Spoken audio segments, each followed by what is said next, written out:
What's going on, everybody? It is TripleCrown24 back today with a crooked microphone. Let me just fix that. There we go. What's going on, everybody? Thank you for joining me for a new episode of the Sports Card Psychology Podcast. Appreciate you checking out the past episodes. You can always go back in time and listen to those on demand, regardless of what platform you are on. But for those of you joining me here on YouTube today, you'll probably be familiar with my guest. And I generally try to cater these episodes where someone listening, no matter who you are, can learn something.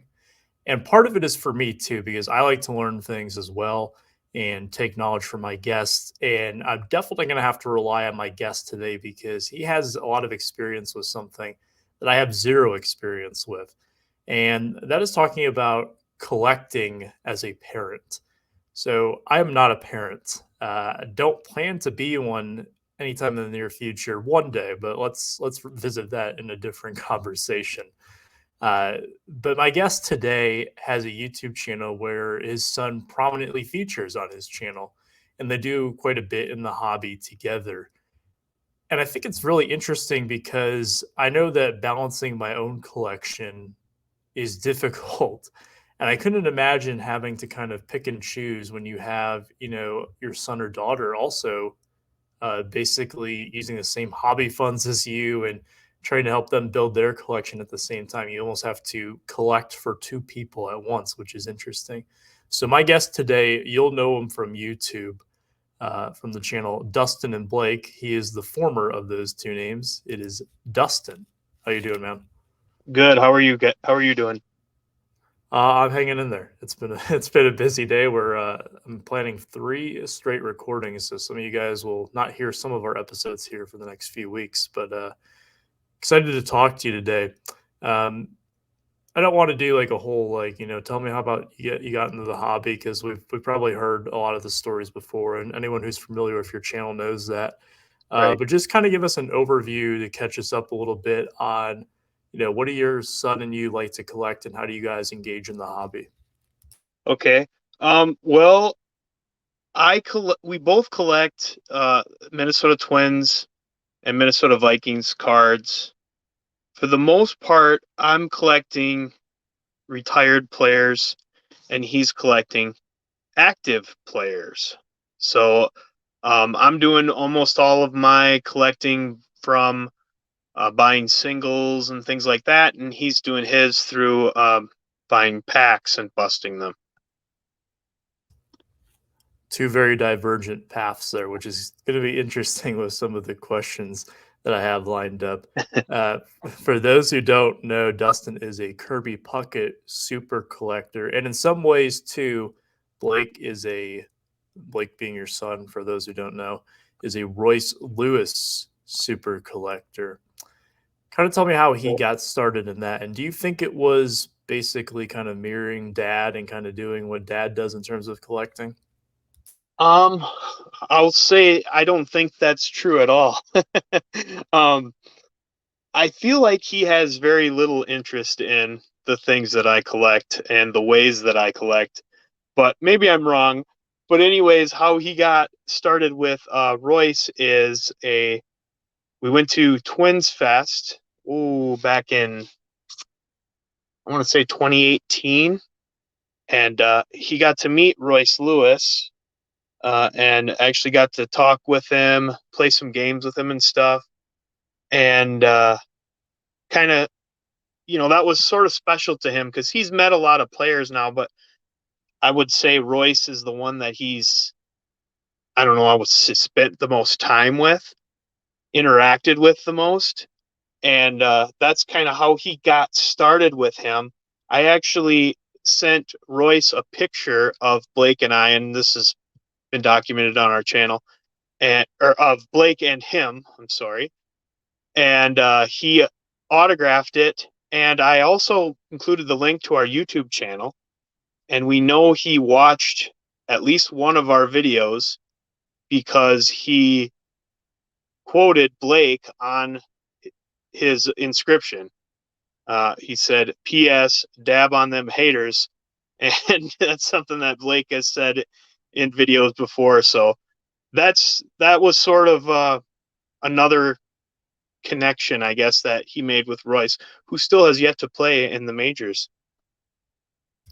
Yeah, hopefully he can make it to the show this year. I know with the pandemic in 2020 eliminating the minor league season and then his unfortunate injury to begin last season, his road to the show has had a lot of obstacles. But from what Yeah, I have, yeah, I'm sorry, go ahead. now the lockout, and even if there's minor league games, he can't play because he's on the 40 man. So Jeez, that guy cannot catch a break, which I mean it for such a nice guy from what I have heard and from what I have seen as well, and pretty much through your interactions with him and Blake's interactions, all the best to Royce Lewis if he happens to listen to this show. We're rooting for you. Just please don't hurt the Tigers too bad when you come to Detroit. It would be greatly appreciated on my end. But no, in all seriousness, I think we all wish that we could have a connection with a player like Blake now does with Royce Lewis. And it is interesting that you say that. That's one of the reasons I wanted to ask you that question is do you think that he followed it in your footsteps? Does he actively try to go out and find different Royce Lewis cards, or is it more so circumstantial where he maybe opens up a pack and sets it aside if he gets them? Or maybe I know that you guys get a lot of care packages on your channel. Maybe someone sent him a few Royce Lewis cards that he didn't have. How does he go about adding cards to his collection? well, it's a variety of different things. Sometimes it's just dad seeing something cool on eBay or whatever, or ComC and picking it up. But and then care packages, like you said. But he's also we go to card shows not often, but once or twice a year. And when we go, he's often looking for Royce stuff. Um, and sometimes if he's earned some extra money, him and I will go on eBay together and search for stuff. So there's a variety of different ways that he adds stuff to his collection. It makes sense. That's pretty much how most of us do it in a sense to that. I know that you yourself you're going to shows when you can, and you're going on eBay looking for stuff, and so there's a lot of parallels there. I would say. Um, Want to go to the point where Dad finds something cool on eBay. Has there been a time where maybe something cool popped up for his collection, but something cool also popped up for your collection, and now all of a sudden you kind of have to make that decision? Or how do you decide like when you're going to actually search for Royce Lewis stuff compared to Kirby Puckett stuff? Well, that's a good question. I can't say that I specifically remember a time where I've had to choose between his collection or mine. And I guess that's just because I kind of go through phases with what I'm looking at and what I'm looking for. So if I'm looking for a Kirby or something to buy, um, Harmon Killebrew or something like that, I'm not looking at Royce Lewis or Miguel Sano cards. A lot of stuff too pops up.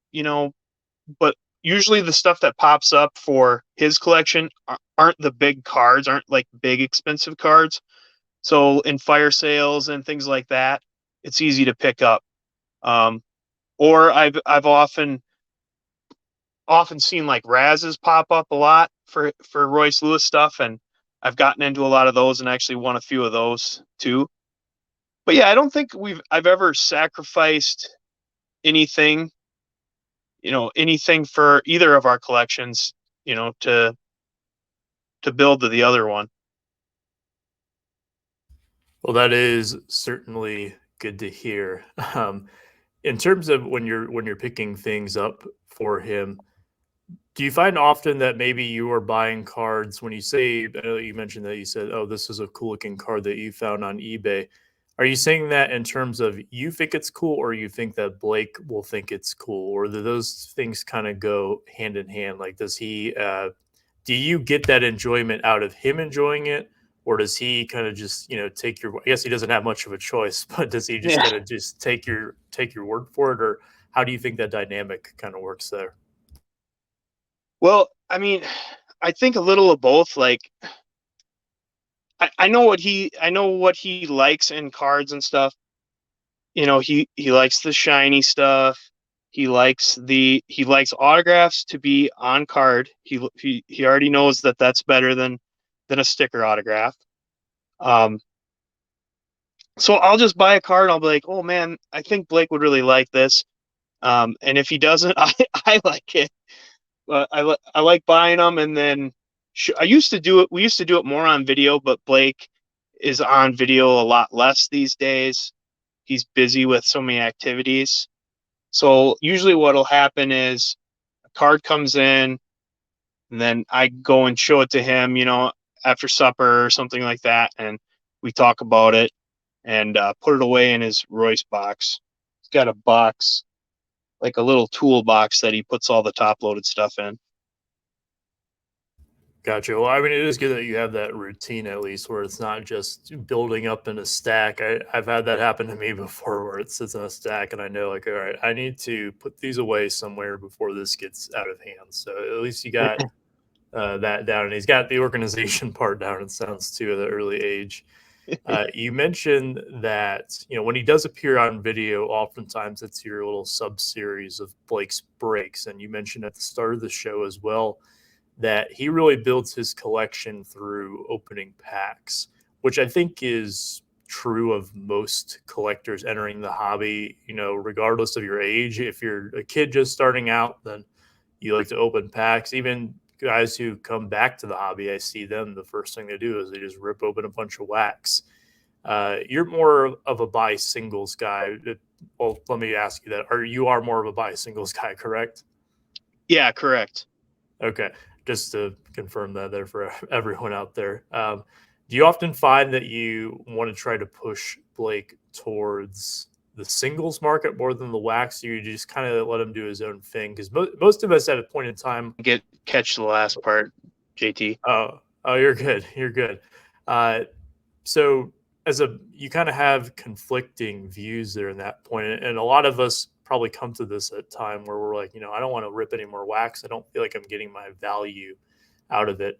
Have you at any point tried to push Blake more towards the singles thing, or do you just say, hey, you know what, he enjoys doing it, let's just let him rip stuff? Whereas instead, like, you could say, well, you could take this $20 blaster, or you could take this $20 and get maybe a really nice, cool patch auto or something of Miguel Sano or one of his favorite players.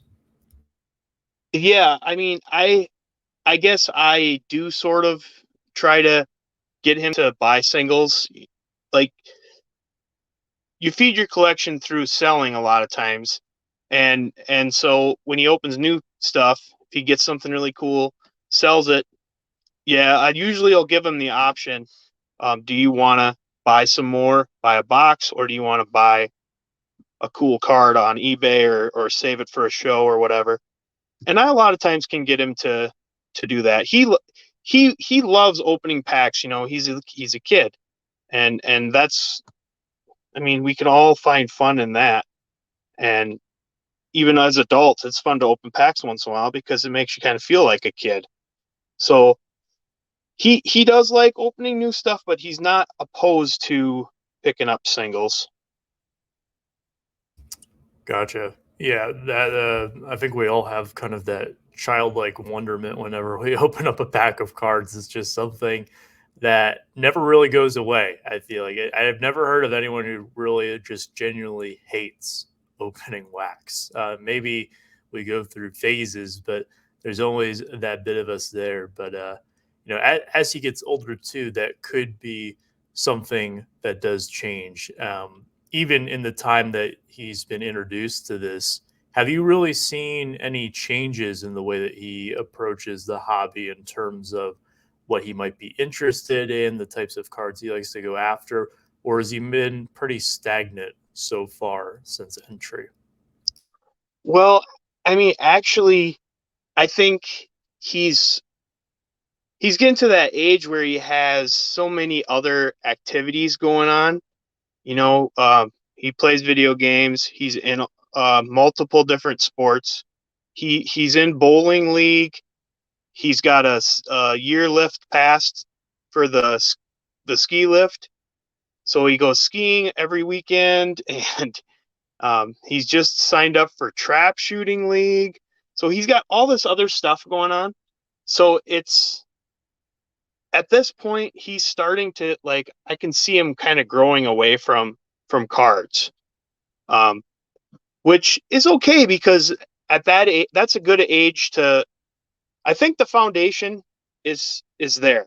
So I think it's something he'll always come back to, but I think at this point he's starting to kind of like go away from it at least temporarily. So I guess I don't know if that answers your question, but yeah, the way that he collects has changed because he's not collecting as much as he was when we first started. No, I think that's a very fair answer, and that's I kind of could predict that based on what context clues you'd given me in some of your previous answers as well. And that's I think a lot of us go through that when we're entering, middle school, high school, college age. At least it happens at different times for different people. But this wouldn't be this podcast if we didn't quote Star Wars. We do that pretty much every single show. But to quote Luke Skywalker, no one's ever really gone forever, right? He does have that foundation, and perhaps at a later point in time, he will come back. I hear stories pretty much weekly about people who come back regardless of their absence, and we're talking as if he's already gone. I mean, he still has a foot in the door, but Right. um, I know that you have multiple kids as well, and correct me if I'm wrong here. They're not as interested in collecting cards, I know, but I don't think they're interested in collecting other things as well. If I'm wrong on that, please correct me. Well, I think my daughter is a collector. I can tell. She also has a binder of cards that we add to from time to time, and it's like a multitude of things. It's Pokemon cards, sports cards, um, various other like Disney princess stuff, like all kinds of different cards. And I'll occasionally walk by her bedroom and just look, and she'll be sitting on her bed looking through her binder. So that always makes me smile. Um, she's a. I'm trying to figure out the best way to put this, but the way that she is with certain toys and other certain things, I can see that she's a collector. I'm not saying that she's going to be a card collector, but she collects things. I and then she'll get like all of her toys out and sort them. She sorts them sometimes by color, and she sorts them sometimes by brand or whatever. So I could definitely see the collector in her. My oldest son Zach, he's never really been a big collector guy. He's so yeah, it's interesting how different your kids can be. Right. Well, that's interesting. Your daughter definitely has a collector gene. I mean, that right there is like classic symptoms with the obsessive organization and the arrangements and looking through the stuff. Yeah, she's got the collector bug for sure. Yeah, As a parent too, I would imagine that seeing her look through her binder or seeing building Blake's collection with him, you kind of get to maybe relive some of your childhood experiences. And we talked about your kids for the first half of the show. I really want to focus on you in the second half of this. Do you kind of live vicariously through them and kind of recapture that, as I said earlier, that childlike wonder that you had? Because you kind of lose that, I think, as time goes on, and you I don't know how to put it, but the hobby, I guess you get exposed to more, or things maybe don't feel as special. Do you kind of get to relive some of those times where collecting cards was simpler back then through a, li- them? a little bit, yeah. Especially the first maybe couple years that I collected with Blake, um, just brought back so many memories of me collecting when I was a kid and trading with the neighbor kids and all that stuff, and getting excited about pulling a die cut card or whatever, a shiny card. Yeah, I definitely did. Like I said, when we first started collecting, that's definitely what it was. Because he came to me and actually was like, and we've been collecting for about 5 years. He had just turned 8 when we started to collect, and he came to me asking about Pokemon cards, and I said, I have no idea. I don't know anything about Pokemon cards. I said, hey, we both like baseball. Um, why don't we collect baseball cards? That's something I would know a little bit more about. That's something me and you could bond over, and so that's how we kind of got going with cards. That bond is something that I think a lot of us overlook, and it's something that I don't know if we can really understand. Like personally, it's probably something that I can say, like, yeah, I get that, but I probably really don't because I don't have kids and I've never experienced that. Someday, JT. Yeah, we'll get there. Well, you can interview me when we get to Yeah. that point.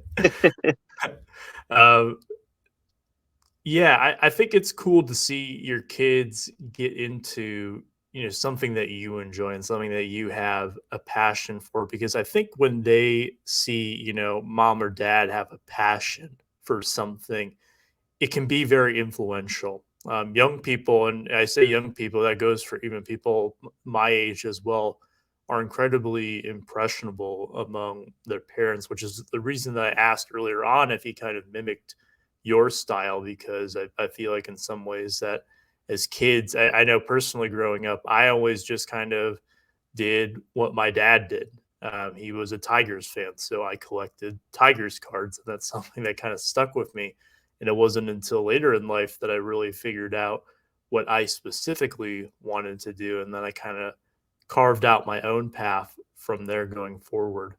Um, when they Yeah. were when they were growing up, though, you didn't necessarily know if they were going to be collectors. You mentioned that your oldest son is not really in that, but Blake, being the middle child, he is into it to at least some extent right now.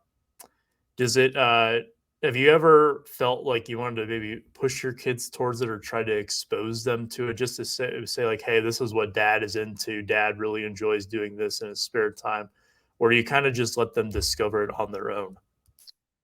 Well, I mean, apart from what I just said about the trying to dissuade him away from Pokemon cards and into baseball cards, a little bit you tr- you get enjoyment when they like things that you like. You get a lot of enjoyment out of that, but you don't really want to push them to keep doing it, because really what you're going to end up doing is pushing them away from it. Um, if they're not as into it as you are, you're not going to be able to. You're not really going to be able to force them to like it. And your kids don't have to like the same things as you. You could still find a lot of things to do together and find a lot of different ways to bond and get along and all that stuff. So your kids don't have to like the same things as you, but yeah, you do get some enjoyment when you can share a common thing that you both like. Absolutely. I mean, that's something that we use in building relationships really with anyone. I mean, I feel like we kind of get a little twinkle in our eye when we meet someone, perhaps in real life or on the internet, where they also collect cards. Like, they're part of the card family, so to speak. See what I Yeah. did there? Um, uh, so yeah, I totally can relate to that, and in my own way, of course, not having kids, but um, you get to connect with them through there. Do you feel that you've developed like a stronger bond with your kids through collecting? I mean, that's kind of a question that we've already answered, but you think things would be drastically different, a little bit different if there wasn't this hobby in your life, or how do you think it would kind of play out? I really don't think we'd have a huge difference in our relationship. Speaking of Blake and I, but I mean, it's definitely been something that we've come closer to, something that we've been able to share time with each other doing. Um, for example, like going to the national. I mean, that was a pretty big deal for both of us. Um, yeah, I mean, we have other things that we bond over other than collecting.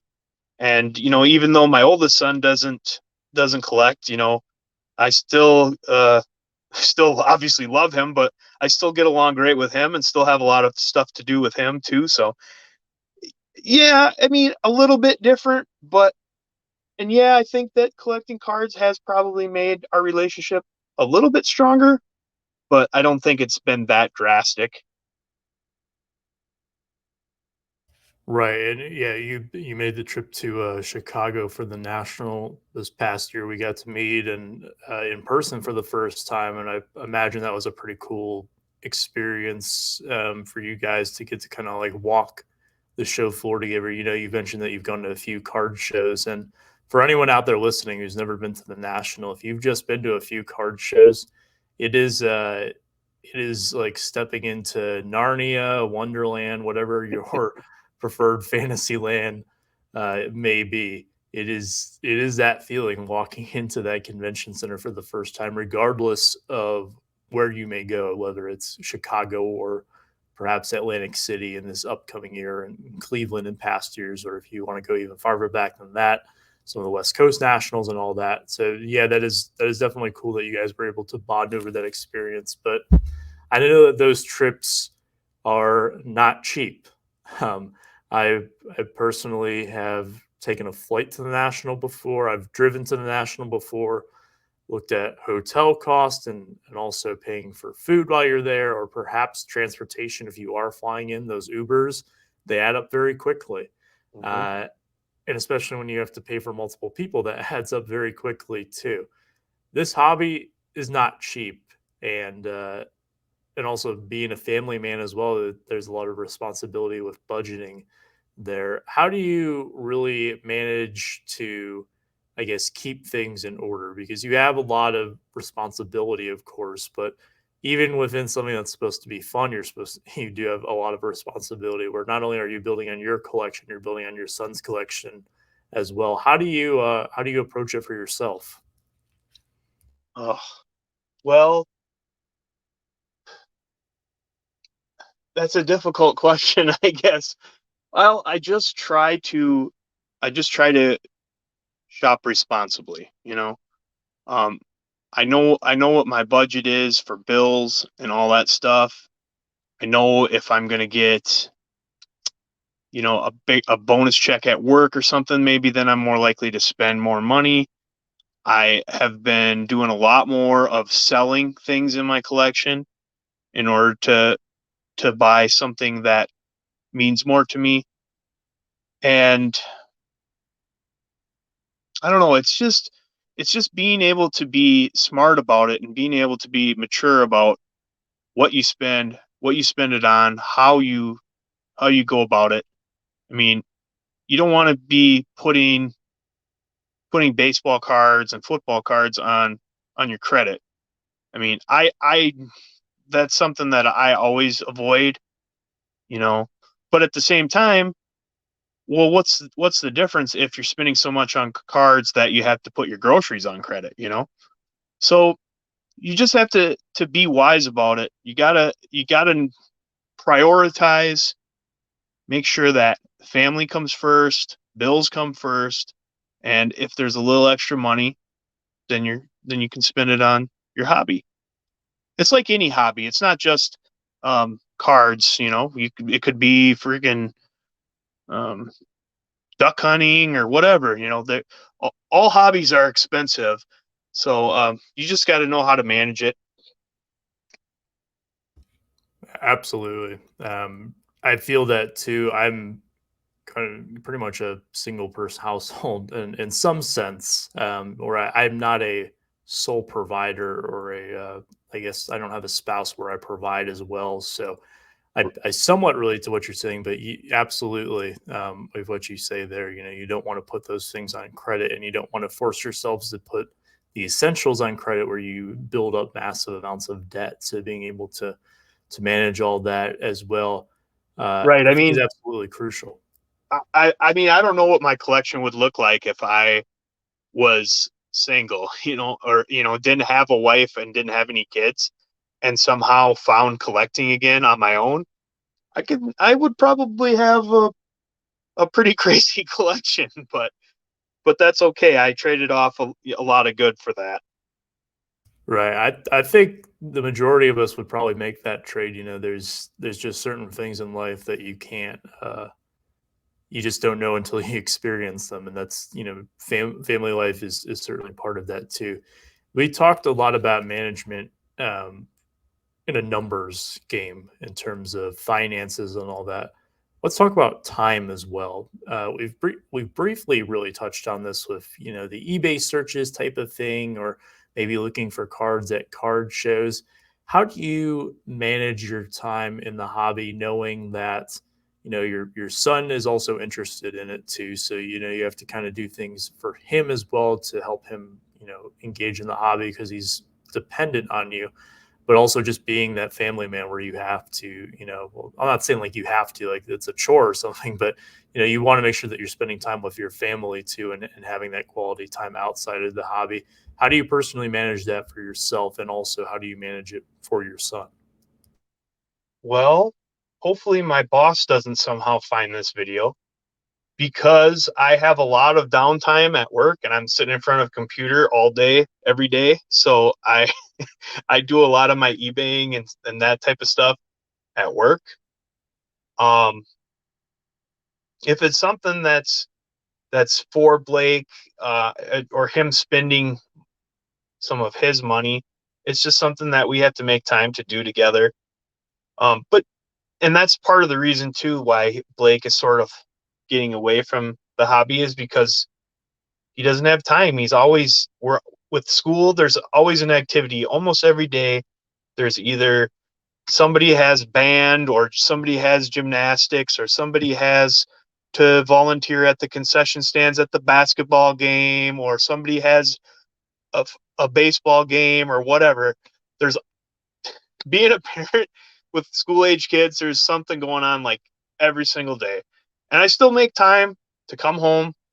I make supper probably 2/3 of the time. My wife makes supper the other amount of the time. So I usually am the cook of the family.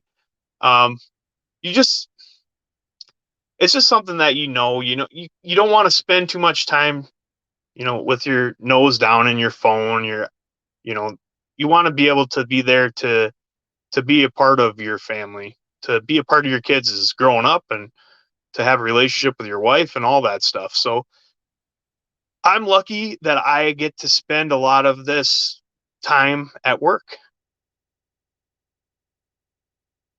Don't worry, I'll vouch for you if your boss is watching this at this point, or I'll put some like ridiculously long ad on the YouTube version of this right before we get to this part, so he'll click off the video, or I'll make it so we have technical difficulties. Now I'm just playing around, but yeah, it's extremely important to make sure that you make that time for yourself, even if you're someone listening to this who is single, or you're not like involved. Maybe your kids are off to college or they're on their own now.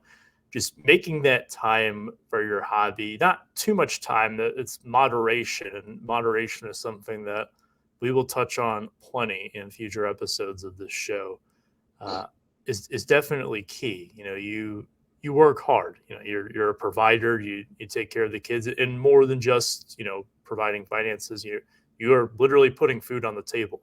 You are you're as you just said, you're the cook of the family a lot of the time, and being able to do that, I think it takes a toll on someone. Not that you don't enjoy doing it, but you also have to kind of do things for yourself and enjoy those things. Your kids are getting that enjoyment through all of their activities. They're volunteering, their school organizations, all the sports teams, and all that. But this is something that unfortunately, there's no YouTuber softball league. There would be probably a lot of difficulties in getting the accommodations for that together. But this is something that you can do kind of in your leisure time, and I guess find enjoyment with them. Right. Uh, this has been a really fun conversation out there. I kind of want to turn it over to you at this point in terms of an open mic. Uh, just you know, give me what you got here in terms of any advice that you may have for anyone who's a parent watching this right now, who maybe wants to try to get their kids involved in the hobby, or who do have kids that collect, what kind of advice would you give to them just from your experience for bettering your own hobby experience as a parent and also bettering your child's hobby experience as well? Yeah, definitely. I definitely can give some advice on that. First of all, you want to be the curator of your kids' collection. So you need to show them how to take care of cards. You need to show them how to be organized and all that stuff. I recommend for kids, especially binders, because it's not going to do kids a lot of good to have their collection in a box. I mean, yeah, they can go and look through them, but um, binders is best, I think. Take them to card shows, walk them around. Don't just take them to card shows for yourself. I mean, a kid's not going to like standing next to you while you're looking through a box of 1958 tops. They're going to not be excited by that at all. So make it their day, not just yours. You got to remember kids don't have attention spans these days, especially in the TikTok age where they can't sit through anything that's longer than 2 minutes. So you got to keep them active and attentive and keep them moving along. Um, Take your kids to games too, because they're going to be more likely to engage with the sport than if they're watching it on TV. Like I said, they don't have the attention span. But if you take them to a game with hot dog and all that stuff, the atmosphere, awesome, you know, the baseball stadiums, I definitely suggest that you take them to a game, whether it be football, baseball, hockey, whatever. Get them watching YouTube. Find them channels that have kids, like Fox Crew Cards is a great channel. Pepino Man is a great channel for kids to watch most of the time. Sometimes he's a little R-rated, but he's hilarious. He shows that collecting can be fun. He makes collecting fun. And then lastly, I would say to find a project to do with them, whether it be building a set or building their favorite team set, doing some TTMs with them. This is all stuff that I've done with Blake, and it definitely engages them in the hobby more. It definitely makes it less boring, because you have to make it exciting for kids. Because when I was a kid, just opening up a pack of 91 boring 91 tops, that was exciting. That was exciting for me. But they have so much other stimulation these days that you're gonna have to really work hard to get them to be in it. And I guess my other piece of advice is, if they're not into it, don't force them to be into it, because then they're just going to resent you. That was incredible in a word. A lot of really solid advice in there too. I want to backtrack on one thing really quickly that you mentioned in there, in terms of the card shows, because just card shows are so prevalent out there now. And I do see a lot of kids at the card shows with their parents. And you said, they're not going to have fun just watching you go through boxes. How do you encourage them to kind of go out there and search for cards? Just because I know that as a kid, it could be a bit intimidating approaching a dealer's table. I know even as a young adult, when I was first starting to go to shows, I was admittedly a bit intimidating, and or not. I was not the one intimidating. Believe me, I was the one who was intimidated. I should correct myself there. I am the least intimidating person you'll meet if you've ever met me in person before. But how do you kind of encourage them to go around and go find a table, or maybe they can go through a quarter box or a value box somewhere, or they can at least just maybe go look at the cards and admire them in the showcase, kind of one of those look but don't touch things? Right. Well, when we first started out, when Blake was 8 years old and we'd go to a show, it was, I just kind of took him around. And if I spotted something I thought he'd like, or if I spotted a cool looking card, well, hey, look at that, and he'd look. And we kind of did it that way, but now that he's older and he can kind of like be on his own a little bit, he kind of goes on his own, does his own thing. It's like we always go to a card show in August. So it's like all summer long, you mow the lawn and you're gonna get money that you're gonna save to spend at this card show. That's another thing I would say. If you're going to a card show, make sure that they have their own money that they can make their own decisions with. And let them. I try to kind of persuade him away from certain things. Like if he wants to buy a pack or whatever, if I don't think it's a good deal, I'll try to dissuade him. He's gotten pretty good to where he'll barter with the guys. I've seen him point out, like, hey, that card's got a small crease in it. Can I get, $10 off of it or what, stuff like that. So I guess when you first start taking them, kind of just show them the ropes, show them yourself in action, but don't sit there at a, like I said, at a vintage card box sitting there looking through singles, because they're not gonna want to come back to the card show again. So make it fun, and by the time that they get older, then you can do some of that stuff, because you can separate, kind of go your own way, check back with each other. Hey, what'd you find? Did you find anything cool? Hey, I saw this over here. I guess that's the way I've always gone about it. So the first couple times I take him with and show him the ropes, and then after that, he's kind of learned how to do it. Man, he's looking for the on-card autographs. He's bartering with dealers. He's got it down already. Yeah. He's on his way. One thing that surprised me about him, at the National, I didn't really want to leave him to go alone at the National because it's such a huge thing. But we were with some other guys that I trusted, and there was a couple times where we were apart and he was with somebody else, and he really surprised me because he picked up a 73 Clemente, and he picked up a couple Mickey Mantle cards. They were modern day Mickey Mantle cards, but I was just sort of surprised at what he chose to pick up, which was some vintage players. I guess if you want your kids to be interested in the baseball history, show them some movies like 61, 42, some of those older historical baseball movies, football movies, whatever. That's going to probably do a lot more for them to be interested in the game's history than, like a documentary or a book or something. Yeah, that's probably a proud dad moment there when he comes back with a 73 tops Clemente to show off. Definitely. I think this was a fantastic conversation. I know that I definitely learned a lot. It will be quite some time before I'm able to apply any of this, but I'll keep this one in my back pocket for when the time comes.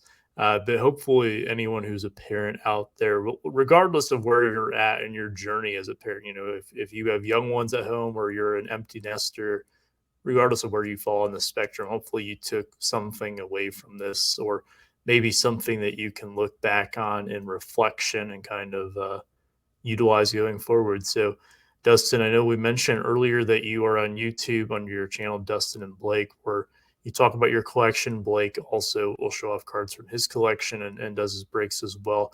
Is there any other avenues where we can find you? Are you guys on Instagram? Are you guys on, any other of the platforms out there? I'm on Instagram. It's MN Sports Cards 83. And then there's also Blake's Breaks on Facebook. We don't post there regularly, but if he puts out a Blake's Breaks video, we'll post a link to it. Perfect. So you guys can go check that out. I will make sure to leave a link to the channel, to Dustin's channel, I should say, in the description of this video down below on YouTube. Or if you're listening to this on Apple Podcasts or Spotify, first of all, thank you for listening. But you can also, if you search Dustin and Blake on YouTube, you will be able to find them quite easily. So, Dustin, thank you again for joining me on today's show. And thank you to everyone who has joined us listening for today's show as well. As always, if you're looking forward to future episodes of the Sports Card Psychology podcast, they're released every Thursday, sometime in the evening. I'm a little inconsistent on that, but 5 to 7 p.m. Eastern time. Most Thursdays, occasionally we take a little week off. You can find us to talk. If you have any suggestions for future guests or topics, I'd love to hear them in the comment section down below on YouTube, or feel free to reach out to me through any platform that you may find me. Always open to suggestions on how to improve the show and what you want to hear more about on the show as well. If you're looking to pick up some affordable singles with your kids, it wouldn't be an episode without a shameless plug for my eBay store. I have over 35,000 cards. Again, go check out It's Triple Crown, ITS Triple Crown, if you want to search on eBay, or the link in the YouTube video description down below. Is Thanks that a again, paid? Dustin, for joining me. Is that a paid sponsor? Yes, I am. I am very lame. Where I am the paid sponsor for my own show. We're working on it. We're working on it. I Thank you appreciate again, you Dustin. having me on today. Yeah, for sure. So you guys go check out Dustin's channel. I'll be sure to see you again next Thursday. Until then, take care, stay safe, and remember to be kind.